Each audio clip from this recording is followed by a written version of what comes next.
Vreau să vă arăt aceste containere care le facem modulare.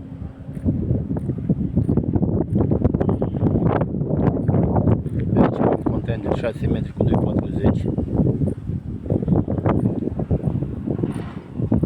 Deci suntem direct furnizori pentru containerele modulare. Așa arată containerul.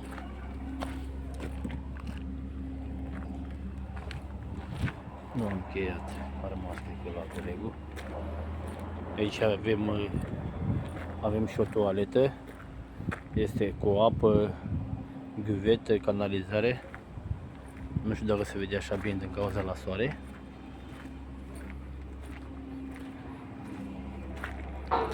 Așa arată containerele modulare. Sunt compuse din structură metalică cu panouri sandwich. Uitați-vă ca să vă arăt și aici panourile, că suntem direct producători, avem prețul direct de producător.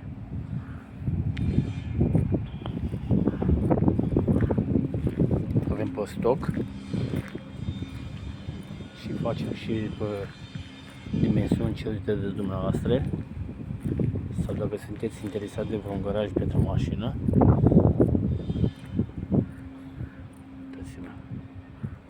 și apare un garaj și aici va veni parte rabatabilă.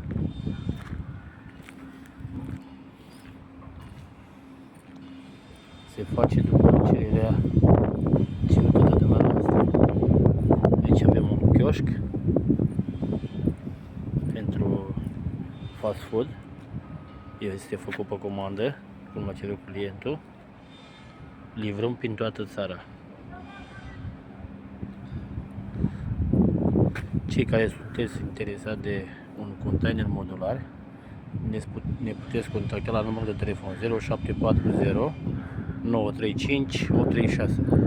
Sunați-ne cu încredere. Uitați-vă profilele. Deci vă arătăm o realitate.